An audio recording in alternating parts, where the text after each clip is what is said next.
रोज तो दाढ़ी बनती है, रोज मूंछ बनती है, रोज खोपड़ी पर उस तरह चलता है। क्यों भैया? चिकना होने के लिए। भाई चिकना दिखना है। अगर ताली कप्तान को है तो गाली भी कप्तान को मिलेगी। नहीं, देश के लिए क्यों? क्या है देश में? पेट्रोल महंगा करने से देश में क्या बनाया तुमने? या मुख्यमंत्री पद छोड़ देना आज। अगर शर्म गैरत है कि बेटियों की तरफ इतनी गंदी नजर से देखता है और बेटियों को कहता है और खुद टोटल आरएसएस कच्छों में रहती है। जनसोच में आपका स्वागत है। जनसोच लगातार ग्राउंड जीरो से रिपोर्ट करता रहा है। कभी जंतर मंतर से रिपोर्ट करता है तो कभी गाजीपुर बॉर्डर से। जहाँ जहाँ आंदोलन हो रहे हैं वहाँ से जनसोच रिपोर्ट कर रहा है। जब हम जंतर मंतर पर गए थे वहाँ पर भी हमें हरेंद्र ताऊ मिले थे और हम यहाँ गाजीपुर बॉर्डर पर आए, यहाँ भी हमें हरेंद्र ताऊ मिले। लेकिन अब जो यहाँ पर एक नई बात देखने के लिए मिली है कि जो उत्तराखंड के सीएम बने हैं नए तीरथ सिंह रावत, उन्होंने कुछ महिलाओं की जीन्स को लेकर बोला था, जो कि किसानों के अंदर इस बात को लेकर बहुत ज़्यादा गुस्सा है। और वो गुस्सा किस तरीके से जाहिर करेंगे वो हम बात करेंगे उनसे। और क्या इस तरीके के एक मुख्यमंत्री को शब्द यूज़ करने चाहिए, नहीं करने चाहिए, वो भी हम पूछेंगे। आपका सभी लोगों का जनसोच में स्वागत है। उत्तराखंड के मुख्यमंत्री हैं तीरथ सिंह रावत। उनका जो बयान है महिलाओं की जीन्स को लेकर बहुत गलत है। आपको उनके बयान में ऐसे क्या लग रहा है कि वो आपको गलत लग रहा है? देखिए, महिलाओं पर टिप्पणी कौन कर रहे हैं? प्रदेश का मुख्यमंत्री। और ये घुटनों से अगर जीन्स फट रही है तो एक फैशन है। और अगर ये उसको बुरा लगा, महिलाओं की अगर घुटने से जीन्स देख के वो कह रहा मैंने नीचे देखा, घुटनों तक देखा, तो जब तुमने घुटनों तक देखा तो उसको ऊपर से भी देखा होगा। पहला सवाल। दूसरी चीज़, ये कहते हैं कि बेटी बचाओ बेटी पढ़ाओ, तो बेटियों को इतनी गलत नज़र से एक देश का मुख्यमंत्री देखेगा तो इनका क्या संदेश देश में जाएगा?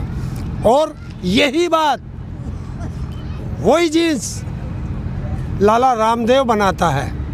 अगर ये गलत था तो आज शाम तक रामदेव की इंडस्ट्री बंद हो करके रामदेव उत्तराखंड की जेल के अंदर करके दिखा दो। अगर माइका लाल बना है महिलाओं पर टिप्पणी करने वाला, या मुख्यमंत्री पद छोड़ देना आज।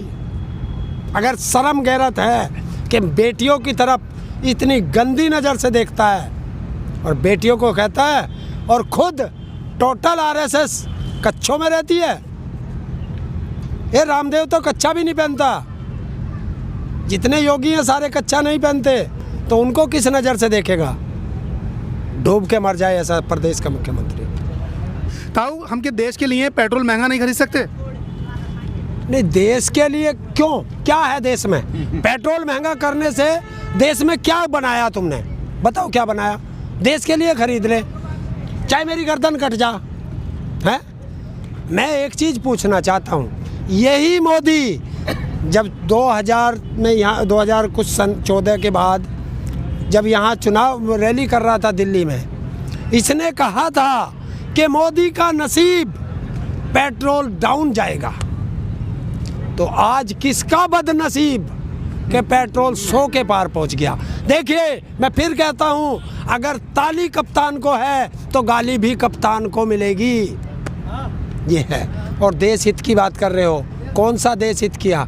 अगर देश बेच करके देश हित कहते हो तो इससे बड़ा दुर्भाग्य इस देश का नहीं है। एक चीज़ बताओ, इनकी एक ही नीति है कि देश को अनपढ़ बनाओ, अशिक्षित बनाओ, ताकि वो कुछ रोजगार ना मांग सके, मजदूर रहे, और देश को पूंजीपतियों के हाथ में दे दो, ताकि ये जब सुबह उठेगा गरीब आदमी तो उसको सिर्फ एक ही चीज़ याद रहनी चाहिए कि शाम की रोटी कैसे करनी है, बाकी उसकी सोच खत्म। रहा प्राइवेट में जाने का काम। प्राइवेट स्कूल आए, सरकारी स्कूल कहाँ गए? प्राइवेट बैंक आए, सरकारी बैंक कहाँ गए? और प्राइवेट फैक्ट्रियाँ आई, सरकारी फैक्ट्रियाँ कहाँ गई? तो अगर प्राइवेट सारे देश को, वो सब हैं तो देश के अंदर ही ना है। प्राइवेट सरकारी से अगर प्राइवेट में तब्दील हो गए तो है तो देश के अंदर ही। हाँ, कल मैं एक वो सुन रहा था LIC वालों का, वो बता रहे थे कि आज तक का इतिहास है कि LIC कभी घाटे में नहीं गई। और वो जब बैंक डूबे, अभी वो यस बैंक या कौन सा बैंक डूबा था, उसको पैसा दिया LIC ने, तब वो मर्ज हुआ। क्यों भाई? ये प्राइवेट का पैसा कौन लेके भागा? कल को ये प्राइवेट वाले कंपनी वाले भाग गए, कौन जिम्मेदार होगा? और देश की 30 लाख करोड़ शायद उसने बताया कि देश की योजनाओं में लगा रखा है। बढ़िया लगा होगा, कोई पूंजीपति लगा होगा देश की योजना में, क्यों लगा होगा भाई? तो ये देश को, और एक चीज़ सुन लीजिए, आज ये कहते हैं कि देश की इकोनॉमी बढ़ानी है। मैं कह रहा हूँ देश बेच के तुमने इकोनॉमी खड़ी कर ली, कल को इकोनॉमी क्रैश होगी, फिर किसे बेचोगे? आप जो है इंडस्ट्री से कमा करके बेचोगे। एक कहावत है गांव में कि आप मुर्गी खाओगे या मुर्गी के अंडे खाओगे। अंडे बार बार मिलेंगे, मुर्गी एक बार मिलेगी। तो ये देश की जो धरोहर है, इसको तुम एक बार बेच सकते हो, और अगर इसमें तुम अच्छा करो तो ग्रोथ होगा। जैसे प्राइवेट फ़ोन आए, सर BSNL कहाँ गया? गड्ढे में चला गया। देखिए हमारा स्पेक्ट्रम किसका है? सरकार का। BSNL किसका? सरकार का।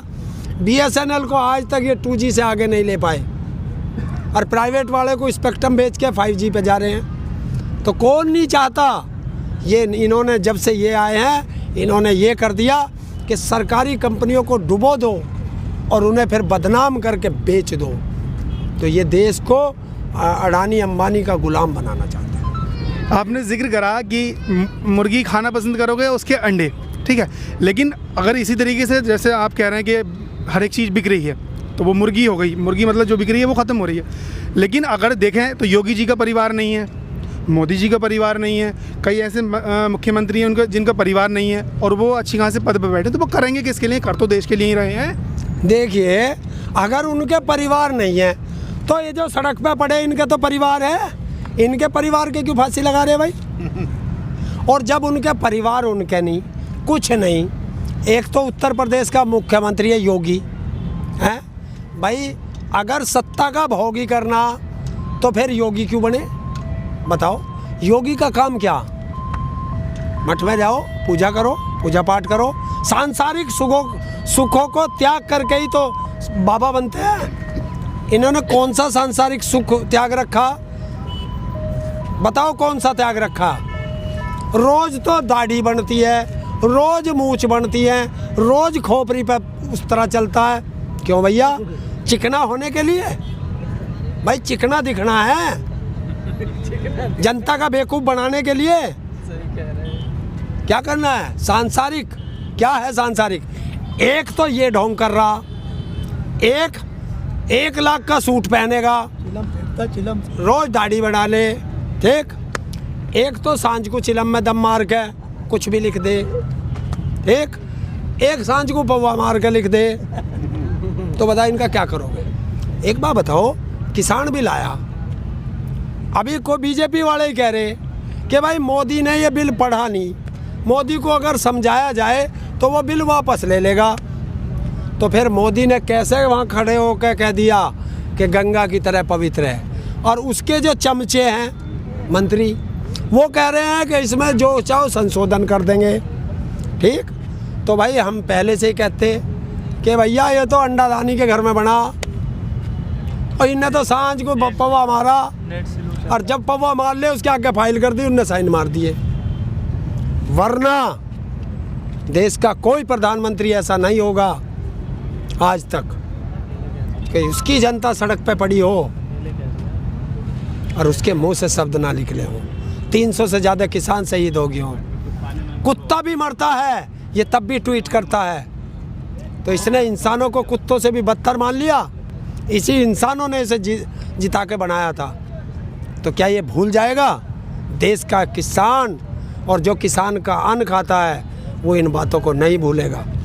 और मैं फिर कहता हूँ कि एक हो जाओ, वरना पहले स्टूडेंट पिटे, फिर NRC वाले मुस्लिम पिटे, किसान तो पिटे ना। फिर ये कंपनी वाले जा रहे हैं, एक एक करके बेच रहा है, एक एक बैंक वाले गए, बीमे वाले गए, रेल वाले गए, सब एक हो जाओ। और जब एक हो जाओगे तो आपने देखा होगा एक लकड़ी को कोई भी तोड़ देता, लेकिन जब गट्ठर बनता है ना, फिर कोई माई का लाल नहीं तोड़ पाता। बाबा रामदेव का आपने जिक्र किया, वो बाबा रामदेव भी हैं और अब लोग कहने लगे उन्होंने लाला रामदेव भी। तो लाला रामदेव है, जाहिर सी बात है वो अपना बिजनेस करेंगे। बिजनेस उनका किसी भी चीज़ को लेकर, हालांकि वो हर एक चीज़ का बिजनेस करते हैं आजकल, तो दूध से लेकर कपड़ों तक। तो वो क्या, अगर वो फटी हुई जींस भी अगर बेच रहे हैं तो उसमें क्या परेशानी है? सर ये सवाल मेरा आपसे है। बाबा रामदेव तो योग के सहारे आए थे देश में लोग, और योग से धीरे धीरे वो व्यापार में घुस गए हैं। इस समय वो बाबा रामदेव नहीं है, वो लाला रामदेव हैं। अगर कांग्रेस की सरकार थी उस समय ये कह रहे थे कि साहब कांग्रेस के सरकार में जो है तेल महंगा था, डीजल महंगा था, रसोई गैस महंगी थी, तो बाबा रामदेव आंदोलन कर रहे थे देश की जनता के लिए। अब वही बाबा रामदेव हैं और वही इस समय बीजेपी की सरकार में उससे ज़्यादा महंगाई बढ़ रही है, उससे ज़्यादा करप्शन हो रहा है। अब बाबा नहीं बोल रहे हैं। क्यों नहीं बोल रहे हैं? क्योंकि बाबा ने अब अपना असली चरित्र दिखाया है। बाबा अब व्यापारी बन चुके हैं। तो ये दुर्भाग्य है कि हमने एक बाबा की बात मानी। ये दुर्भाग्य है कि हमने ऐसे लोगों की बात मान के वोट दिया जिन लोगों ने हमारी पीठ पे खंजर भोंका है। ये लोग बाबा, या मैं कह रहा हूँ ये इनको भी शर्म आनी चाहिए कि इन्होंने हमारे देश की जनता के साथ, हम सब लोगों के साथ जो है हमारे साथ विश्वासघात किया, हमारी भावनाओं के साथ खेला। लेकिन इस बार अब जो ये आगे चुनाव हो रहे हैं तो इसमें जनता जो है वोट की चोट से इनको हकीकत दिखा देगी। इन थोड़ी सी बातों में हमें बहुत कुछ सीखने के लिए मिला है। जैसे ताऊ ने कहा कि एनआरसी पर मुस्लिमों को दबा दिया, छात्रों को दबा दिया।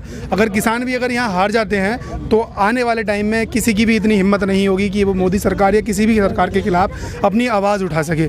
ये बहुत बड़ी बात है और ये बहुत अच्छा आंदोलन हो सकता है किसानों के कहने से, और ये हो भी सकता है अगर आप लोग इसमें सहयोग दें तब, क्योंकि आने वाले टाइम में कोई ना, तो जब कुछ बचेगा नहीं तो आंदोलन किस बात पर होगा। आज बैंकों वाले रोड पर हैं, LIC वाले रोड पर हैं, किसान तो हैं ही रोड पर, NRC CAA वाले भी कुछ दिनों में रोड पर आने ही वाले हैं अगर इन्होंने फिर आवाज़ उठाई तो देखना बहुत दिलचस्प होगा। और ये भी देखना बहुत दिलचस्प होगा कि आखिर में ये किसान आंदोलन कहाँ जाता है।